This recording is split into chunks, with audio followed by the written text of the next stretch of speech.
नमस्कार। मैं उस देश की नागरिक हूँ जहाँ छत्रपति शिवाजी महाराज और सम्राट अशोक जैसे राजा थे। मैं उस देश की नागरिक हूँ जहाँ हर 50 मील की दूरी पर रूह, पहनावा तथा मजहब बदल जाते थे। मैं उस देश की नागरिक हूँ जहाँ डाल डाल पे सोने की चिड़िया को पाए जाते थे। मैं उस देश की नागरिक हूँ जिसे अपने भूगोल से पहले इस पूरे ब्रह्मांड का भूगोल समझ में आता था। परम सम्मान्य आज की पवित्र कृषक शहीद दिवस उद्यापन कार्यक्रम के द्वितीय दिवस के भाषण प्रतियोगिता के मेरे आदरणीय विचारक मंडली, उपस्थित गणमान्य व्यक्ति तथा सभी लोगों को मैं अपना आभार कृतज्ञता व्यक्त करती हूँ और 130तम कृषक शहीद दिवस के इस शुभ अवसर पर मैं उन वीर कृषक शहीदों को नमन करती हूँ। आज मैं अपने आप को सौभाग्यशाली मानती हूँ कि आज इस भूमि पर मुझे अपनी कृषक शहीद वीरों के बारे में 2 शब्द बोलने का मौका मिला है।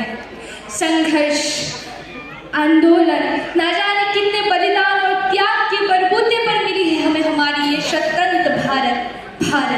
ये धरती है झांसी की रानी लक्ष्मीबाई की, रानी पद्मिनी, रानी अहिल्याबाई तथा कनकलता जैसे वीरांगनाओं की। ये धरती है महामानव महात्मा गांधी, सुभाष चंद्र बोस, कुशल कुंवर तथा भगत सिंह और वीर लासित बरफुकन और हर एक कृषक विद्रोही तथा शहीदों की, जिन्होंने अपने प्राण की परवाह किए बिना अपनी मातृभूमि के लिए मुस्कुराते हुए सर्वोच्च त्याग कर दिया। आज इस भूमि पर उन सभी वीर शहीदों को नमन करती हूँ।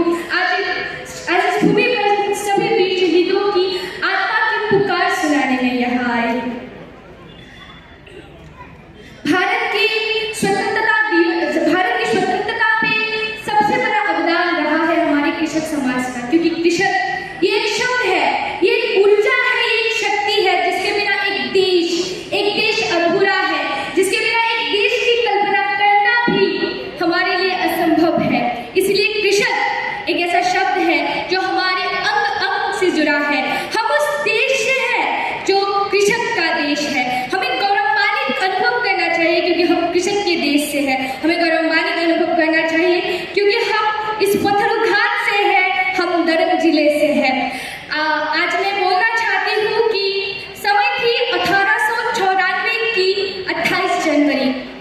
तब ब्रिटिश शासन की औपनिवेशिकता का प्रमाण स्वरूप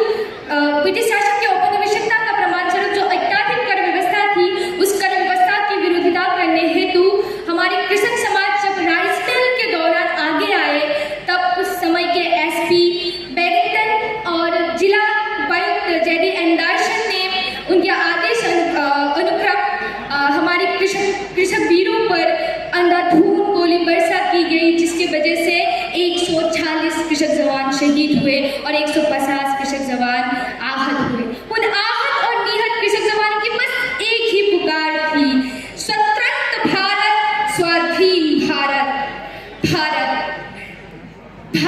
जिसने अपने 1 लाख वर्ष के इतिहास में कभी भी किसी देश पर पहले आक्रमण नहीं किया, वो स्वर्ण इतिहास है भारत। दुनिया की सबसे तेजी से बढ़ने वाली अर्थव्यवस्था, जहाँ विश्व की सबसे बड़ी युवा आबादी रहती है, उन युवाओं के रग रग में दौड़ती हुई सुर्ख लाल रंग है भारत। जहाँ फरिश्ते आसमान में नहीं, जमीनें ही उन्हें जवान कहते हैं, जो -53 डिग्री सेल्सियस की ठंड से लेकर 52.4 डिग्री सेल्सियस की गर्मी में भी सीमा पर तैनात होकर अपने वतन की, अपने देश की रक्षा करते हैं, वो वीर जवान, वो वीर सैनिक है भारत। हमें गर्व महसूस होता है कि हम इस भारत देश के नागरिक हैं, क्योंकि मेरा भारत महान था, महान है और हमेशा महान रहेगा। मेरा भारत महान था, महान है और हमेशा महान रहेगा। होगा हौसला दिल में बुलंद तो सारा जहां जय हिंद कहेगा। अंत में सभी कृषक वीर, सभी कृषक शहीदों को पुनः नमन करते हुए, इस धरती की जयगान करते हुए, पथरुघाट की जयगान करते हुए, सभी कृषक वीरों की जयगान करते हुए तथा स्वाधीनता संग्रामी और वीर शहीदों को नमन करते हुए मैं भारत के प्राक्तन प्रधानमंत्री अटल बिहारी वाजपेयी जी के सुर में सुर मिलाते हुए अपने वाणी को विराम की ओर ले जाना चाहती हूँ।